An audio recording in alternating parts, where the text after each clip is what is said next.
Olá, meus irmãos, minhas irmãs. Hoje nós estamos em mais uma aula da Escola Dominical. Nós iremos tratar sobre o capítulo 4 do livro de Daniel. Os capítulos 1, 2 e 3 foram tratados pelo nosso irmão Mateus e o nosso objetivo é dar continuidade a esses estudos.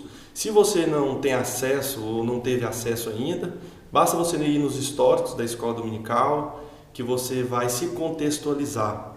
Apesar do livro de Daniel ser um livro muito sucinto, você pode também ler o capítulo 1, 2, o 3 e o 4 que nós estudaremos hoje, para que você tenha uma dimensão maior sobre o estudo. Então eu gostaria que você abrisse no capítulo 4 de Daniel. Nós não iremos ler todo o livro, mas nós iremos citar alguns versículos e seria bom que você tivesse a palavra de Deus para que você pudesse acompanhar os versículos e acompanhando as citações.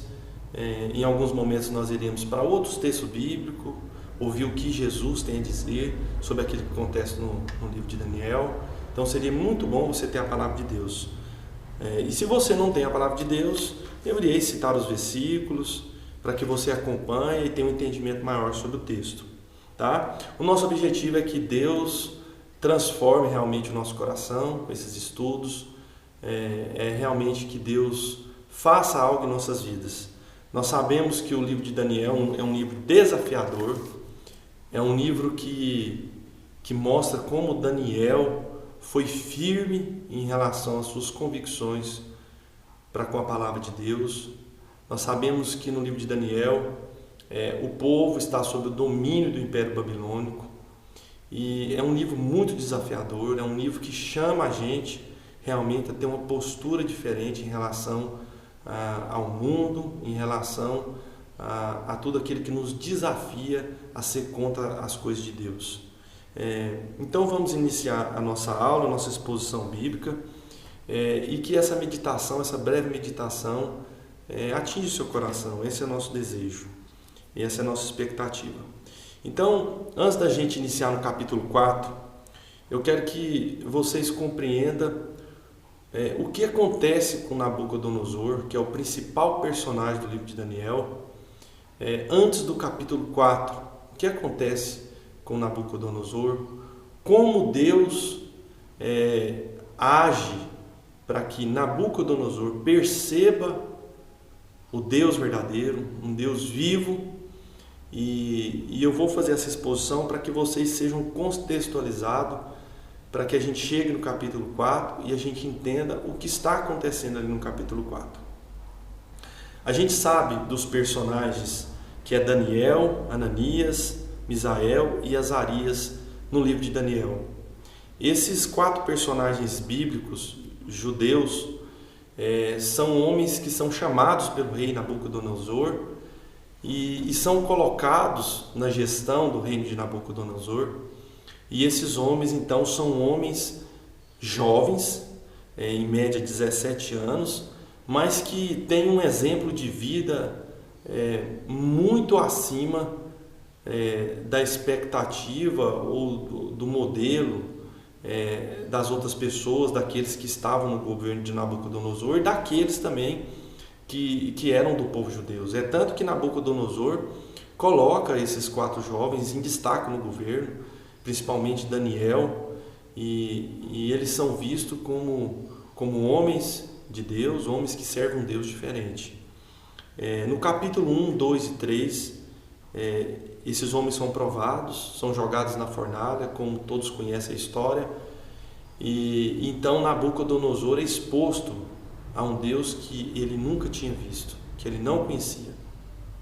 Um Deus diferente de todos os outros deuses que ele conhecia.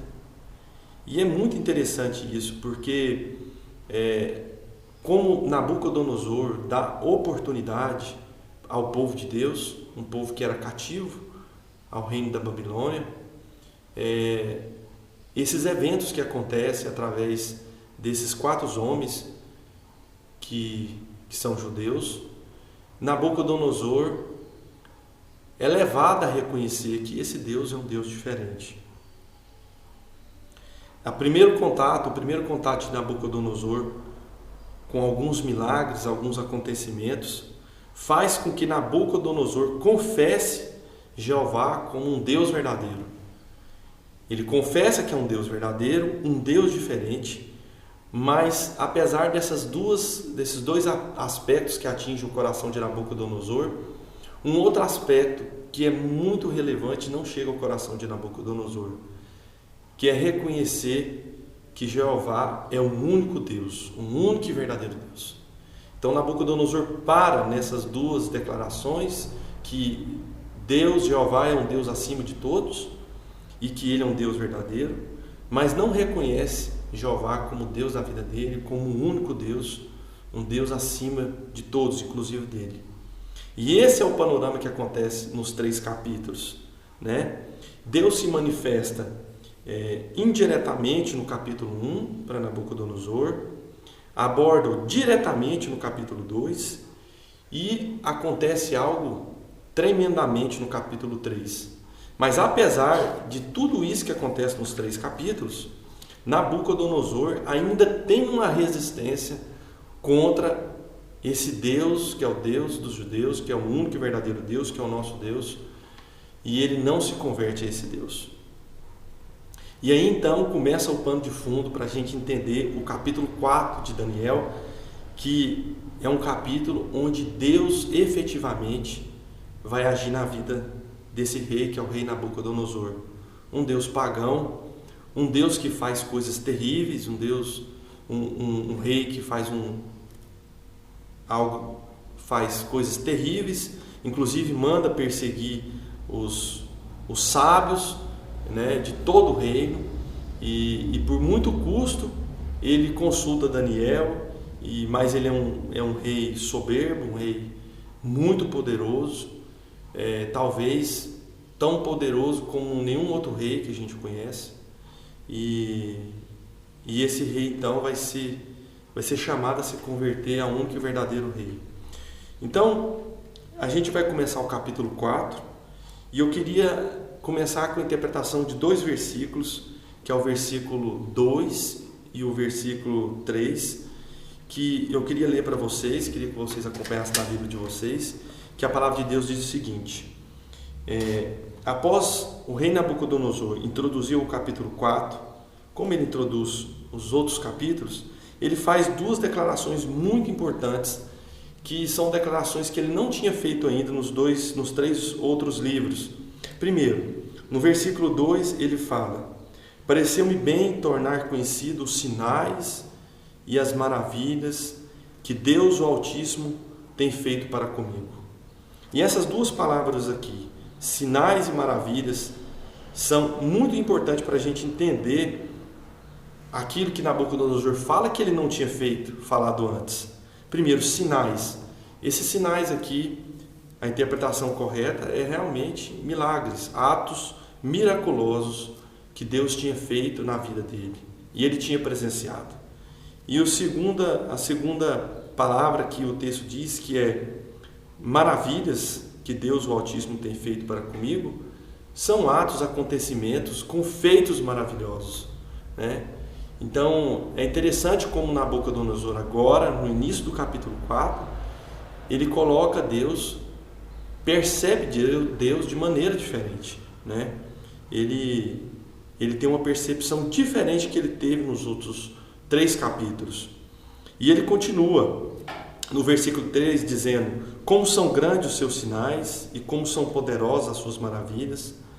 E ele faz um reconhecimento no versículo 3 que diz o seguinte: o seu reino é um reino eterno e o seu domínio se estende de geração em geração. Isso aqui é uma confissão totalmente diferente, totalmente nova que Nabucodonosor faz.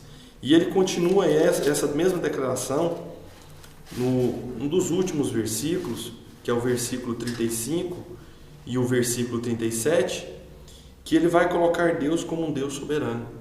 E a gente vê aqui no capítulo 3, Nabucodonosor, ele é um rei soberbo, ele não reconhece Deus como um Deus soberano. Pelo contrário, ele se considera como um todo-poderoso sobre os reinos da terra. Agora, no capítulo 4, essa declaração muda. No versículo 35, ele diz que Deus é soberano. E no versículo 37, ele faz a sua confissão de fé. Agora eu, Nabucodonosor, louvo, engrandeço e glorifico o Rei dos céus, porque todas as suas obras são verdadeiras e os seus caminhos são justos, e ele tem poder para humilhar os orgulhosos. É lógico que Nabucodonosor está falando dele mesmo, porque ele reconheceu que ele era orgulhoso. Agora, como se dá o desenrolar de tudo isso no capítulo 4? Como nós não lemos o capítulo 4 todo, a gente vê que o capítulo 4, o esboço dele, ele se forma através de um novo sonho de Nabucodonosor, uma interpretação desse novo sonho, a concretização desse sonho e a conversão de Nabucodonosor. E o sonho de Nabucodonosor é um pouco diferente, porque ele fala que ele sonhou com uma grande árvore, uma árvore frondosa, onde os animais se refugiavam nessa árvore, as pessoas, os animais do campo ficavam embaixo dessa árvore, né? E num dado momento daquele sonho, ele viu um santo que se falava do céu e mandava cortar essa árvore, e cortou essa árvore até o toco, até embaixo, perto da terra. Mas a palavra de Deus diz que as raízes foram deixadas, o tronco foram deixados, e essa árvore foi amarrada com correntes de ferro e de bronze. Então, Nabucodonosor é perturbado por esse sonho. A gente sabe que na história babilônica se sabia, Nabucodonosor sabia o que queria dizer essa árvore, sabia que se queria dizer essa colocação dessa árvore, mas Nabucodonosor ele não queria aceitar a realidade, e ele busca todos os outros intérpretes de vários reinos para interpretar esse sonho, e ele não consegue. Então ele vai buscar Daniel mais uma vez, e Daniel vai expor esse sonho, vai mostrar para ele que ele foi esse sonho. E Daniel fala, olha, essa árvore é você, essa árvore frondosa, esplendorosa, poderosa, é a extensão do teu reino, é o poder que você tem sobre os homens, essa árvore ela é a extensão do teu reino, mas Deus vai tirar esse poder de você, vai tirar o teu reino, mas Deus vai no final restaurar, vai dar oportunidade, vai dar misericórdia para restaurar novamente isso em sua vida. Então Nabucodonosor aceita a interpretação do sonho de Daniel e acha que nada daquilo vai acontecer. Então a palavra de Deus diz que depois de 12 meses o sonho então se concretiza na vida de Nabucodonosor. E Nabucodonosor então é perdido as faculdades mentais dele, e ele vai viver no campo como um animal. Ele vai para o campo, e é tão interessante porque alguns historiadores, alguns comentaristas dizem que Nabucodonosor foi visto pela última vez, como a palavra de Deus relata aqui, vendo o palácio, vendo as construções, e depois ele nunca mais foi visto, e depois ele só retornou próximo à sua morte, né? Então a história secular mostra que o episódio aconteceu exatamente dessa forma, né? A palavra de Deus diz que os cabelos de Nabucodonosor cresceram, as suas unhas cresceram, ele ficou como um animal mesmo, e ele foi viver como um boi, como um animal ruminante, foi viver isolado das pessoas, tido como realmente alguém sem ter a percepção real da consciência humana, né? Então, um rei poderoso foi viver como um animal do campo. E a palavra de Deus diz que Nabucodonosor foi completamente humilhado. Agora, qual é o propósito de tudo isso?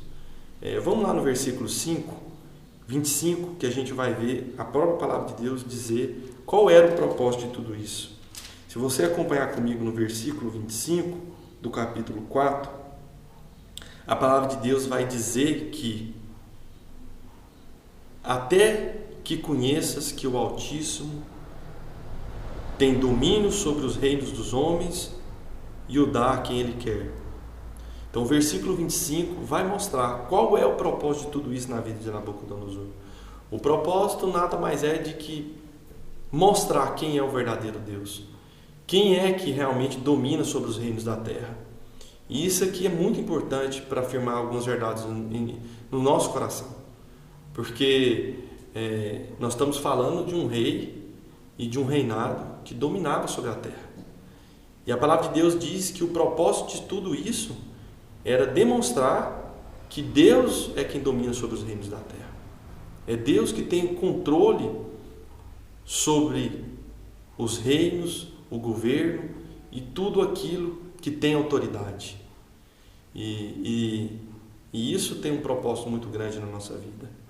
Porque, apesar do aspecto pessoal da palavra de Deus aqui nesse texto, aqui mostra a soberania de Deus sobre a história, sobre nossas vidas, sobre os nossos governantes, sobre o nosso país e sobre tudo aquilo que tem autoridade, tudo aquilo que Deus coloca e Deus tira sobre a humanidade, né? E é tão interessante que a palavra de Deus é clara aqui, né? Tudo isso acontece para que Nabucodonosor reconheça que, na verdade, ele é simplesmente um instrumento na mão de Deus. Agora, no versículo 28, tem um aspecto muito interessante, porque aqui mostra quando aconteceu essa virada na vida de Nabucodonosor. Se vocês acompanharam comigo no versículo 28, a gente vai ver que o versículo 28 vai mostrar um momento de maior orgulho de Nabucodonosor. A humilhação na vida de Nabucodonosor acontece justamente no maior momento de autoproclamação e de orgulho próprio. Nabucodonosor caminhava pelo pátio, avistava tudo aquilo que ele fez, e a gente sabe que Nabucodonosor, e na história secular mostra isso, ele foi um grande construtor, foi uma pessoa que fez grandes obras.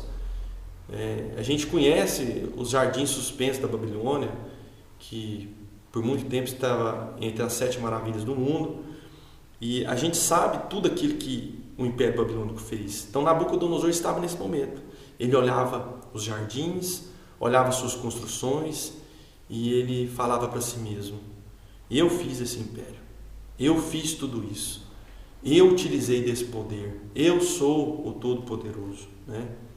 E ele analisava tudo e falava: não é esta a grande obra da Babilônia? Se vocês verem no versículo 28.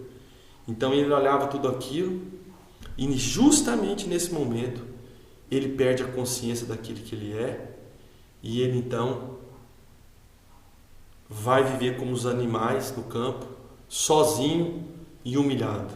Nesse exato momento, Nabucodonosor perde sua consciência. A palavra de Deus diz que nesse momento de exaltação, de orgulho próprio, o juízo de Deus chega até ele. E então, o sonho que foi interpretado por Daniel, após alguns meses, se conclui na vida de Nabucodonosor. E aqui então começa um momento onde Nabucodonosor é completamente humilhado. E o versículo 31 e 32 diz: será expulso de entre os homens, e a tua morada será com os animais do campo. E somente após a humilhação, Nabucodonosor se converte ao Senhor. E é tão interessante que tudo aquilo que acontece na vida de Nabucodonosor é exposto por Jesus nos evangelhos. É muito coerente com a palavra de Jesus. É totalmente coerente. Lá no livro de Mateus, capítulo 18, versículo 3, Jesus é questionado pelos apóstolos, pelos seus seguidores, quem é o maior entre os reinos dos céus. E Jesus diz que aquele que age como uma pequena criança Somente aquele que age como uma pequena criança pode ver o reino dos céus. E ele fala daquele que é humilhado será exaltado, e daquele que é exaltado será humilhado, né? E a palavra de Deus diz justamente aquilo que se diz no livro de Daniel. Jesus afirma que aquele que se preocupa com a sua identidade, aquele que se preocupa consigo mesmo, com o seu orgulho, com a imagem própria, assim como Nabucodonosor construiu toda essa perspectiva de que ele era independente, que ele era todo poderoso. Jesus disse que esse que é exaltado será humilhado, né? Então, no versículo 3 do livro de Mateus, no capítulo 18, Jesus fala a mesma coisa daquilo que acontece com Nabucodonosor, né? Jesus diz que somente aqueles que têm humildade, que se humilham diante de Deus, podem enxergar a Deus. E é tão interessante que Nabucodonosor tinha todos os outros aspectos que muitos de nós têm, que é reconhecer Deus como verdadeiro, reconhecer que a sua palavra é verdadeira, mas um terceiro aspecto de entrega total, um terceiro aspecto de reconhecimento, de domínio total de Deus sobre nossas vidas, é esvaziado.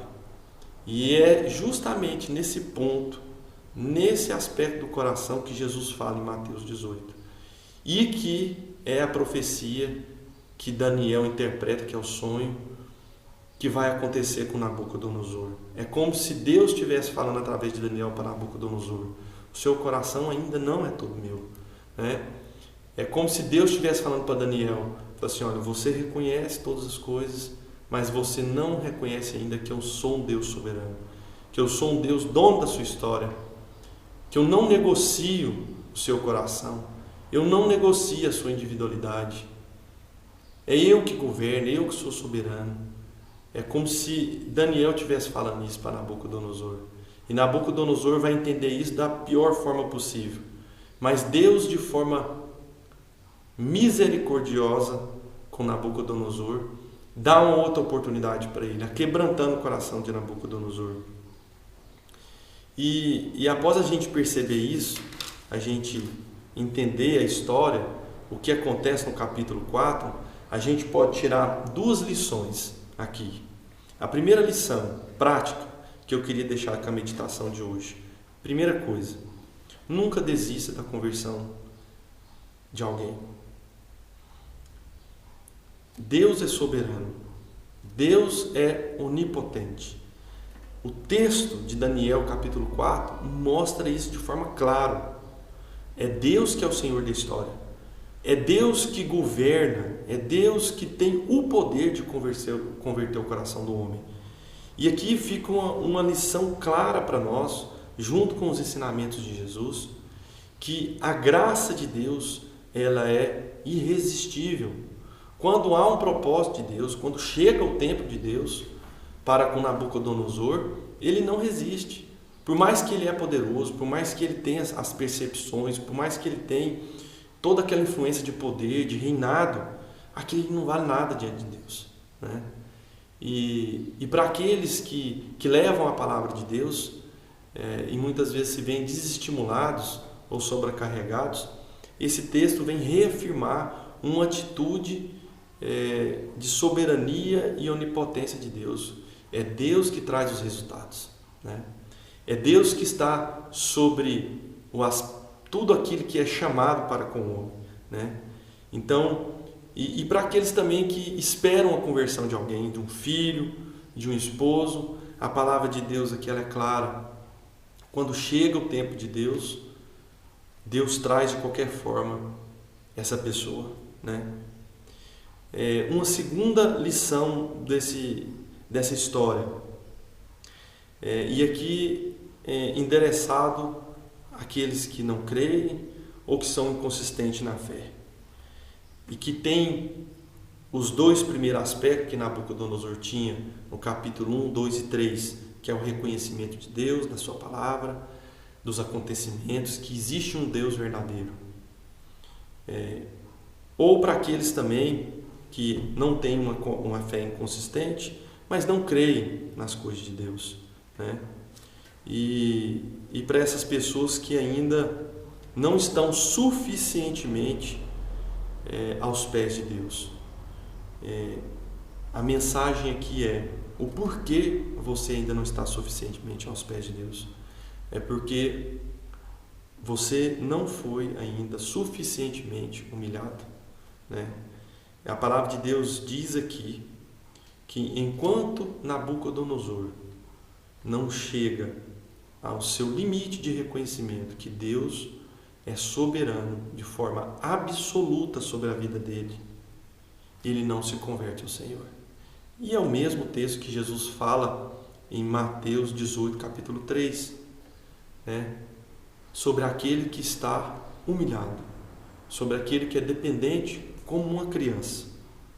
Então, a segunda lição que nós tiramos é: se o nosso coração não está suficientemente humilhado diante de Deus, prostrado diante de Deus, nós não teremos verdadeiramente a presença de Deus em nossas vidas. A nossa vida não vai ser frutífera como deveria ser. Nós não teremos uma conversão verdadeira. Nós não teremos uma mudança de vida verdadeira. E é tão interessante que a vida de Nabucodonosor só muda completamente e ele se torna um homem convertido, um rei convertido, que após isso aqui, em breve espaço de tempo, ele vai morrer, depois que acontece isso na vida dele, né? E aqui a gente vê um homem totalmente transformado, um homem redirecionado para as coisas de Deus. E a gente lê lá em Lucas capítulo 18, 3, uma outra citação de Jesus, quando Jesus fala sobre uma parábola, né? E ele cita então dois tipos de pessoa, um publicano, né? E um fariseu. O publicano é tido como um homem pecador, e o fariseu aquele que conhecia a palavra de Deus, estava diante da palavra de Deus, era tido como um homem, ao nosso linguajar, crente, né? Uma pessoa que estava na igreja constantemente. E é tão interessante porque quando o publicano vai orar, o fariseu ora, o publicano vai orar, a palavra de Deus diz, Jesus diz que ele nem mesmo ousava levantar os olhos para o céu. E ele batia no peito como alguém arrependia e dizia: ó Deus, tenha piedade de mim, porque sou pecador, né? E esse reconhecimento de que sou pecador, que tenha misericórdia de mim, tenha piedade de mim, é o que acontece com Nabucodonosor. E Nabucodonosor, nos últimos versículos, ele fala que agora Deus domina sobre a vida dele, né? Nós sabemos que Nabucodonosor não foi um homem perfeito, não foi um modelo perfeito, e a história também não nos diz como continua a vida dele, os seus feitos, como era a vida de um homem convertido, mas o que a palavra de Deus ressalta é que ele foi convertido, ele foi redimido e ele se tornou um homem de Deus, né?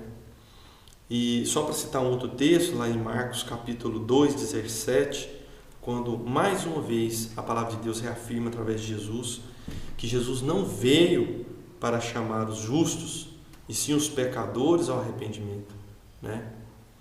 E só para a gente encerrar a meditação de hoje, deixar uma advertência, um ponto de interrogação nessa história toda, que é: o que teria acontecido com Nabucodonosor se Deus não o chamasse? Se Deus não te desse dado uma nova oportunidade para Nabucodonosor ao arrependimento? Porque a gente vê como Deus é bom, como Deus é misericordioso. E apesar de Deus retirar tudo de Nabucodonosor, Deus ainda dá uma nova oportunidade para Nabucodonosor. E é tão interessante que no capítulo 4 é justamente a resposta para esse questionamento. Porque se a história termina no capítulo 3 sem a nova possibilidade de Deus, o novo ato de misericórdia de Deus, e mais uma vez aqui nós vemos como Jesus vai atrás de nós, como Jesus nos dá uma nova oportunidade, como Jesus bate novamente à porta. Eis que eu bato à porta. Como Jesus age com misericórdia, tratando os pecadores, os doentes, como aquele que Ele quer chamar. Então, se a história termina no capítulo 3, seria terrivelmente drástico a vida de Nabucodonosor. E é tão interessante que do capítulo 1 ao 3, Deus dá oportunidades. Nabucodonosor experimenta realmente contato com a palavra de Deus. Ele experimenta atos de milagres, atos de misericórdia de Deus, mas ele endurece o coração. É tanto que no capítulo 3 ele faz um novo decreto, mais duro, muita gente morre, e no capítulo 4 ele resiste mais uma vez e Deus vem em sonho para Nabucodonosor. Então a advertência será que teremos uma nova oportunidade para nos entregarmos a Deus? Será que teremos um novo recomeço? E eu queria terminar com o Salmo 51, 17, onde a palavra de Deus diz que Deus não despreza um coração aquebrantado. E o maior ato de misericórdia que Deus pode dar para conosco é aquebrantar o nosso coração. Então a palavra de Deus hoje é para que a gente, através de um exemplo tão grandioso, que é de um homem tão poderoso, e nós não tivemos uma vida tão poderosa como Nabucodonosor, nós temos uma vida relativamente normal, mas Deus utiliza desse exemplo de um homem que estava no ápice do seu poder, um exemplo assim, muito acima da nossa vida, dentro da nossa normalidade, e pega esse homem para demonstrar que mesmo um homem como este, tão longe das coisas de Deus, é alcançado pela graça, pela misericórdia de Deus. Então, eu gostaria de terminar citando o Salmo 51, de que aquilo que Deus quer de nós é um coração quebrantado, um coração humilhado diante dEle, totalmente rendido diante dEle. Então, que essa palavra de hoje possa trazer uma reflexão sobre nossas vidas e fazer com que a gente coloque nossas vidas diante do Senhor, e se tenha alguma coisa maior do que Deus em nossas vidas, ou algo, mesmo a gente reconhecendo que Deus é Deus, que a palavra dele é verdade, mas se existe alguma outra coisa que compete com Deus, que está no lugar de Deus e que tem sido algo que nós não podemos, colocamos como se a gente não pudesse viver sem essa coisa, que a gente se entregasse para Deus. Isso pode ser o nosso modelo de vida, a nossa justiça própria, o nosso dinheiro, a maneira com que a gente quer ser visto pelos outros, a nossa dignidade, a nossa honra, qualquer outra coisa. Que a gente entregue todas essas coisas para Deus e reconheça que Deus é soberano sobre a nossa vida. Porque Deus veio para os pecadores, Deus veio para os doentes, e Deus não desprezará um coração quebrantado. Então, que a gente quebrante o nosso coração diante de Deus e se humilhe diante do Senhor. E não há outro caminho para nós. Nabucodonosor não teve escolha, não construiu outro caminho, não teve outro caminho. E que isso sirva de advertência para o nosso coração. Porque todos aqueles que vieram antes de nós teve que se humilhar diante de Jesus. Teve que se humilhar diante de Deus e reconhecer que Deus é o Deus Todo-Poderoso e Soberano. Que Jesus é o único caminho para nós. Então, que essa palavra seja guardada em nossos corações, e eu espero que esse momento de meditação tenha sido valioso para o seu coração. Um grande abraço e até a próxima aula, que estudaremos e meditaremos no capítulo 5 de Daniel. Um grande abraço.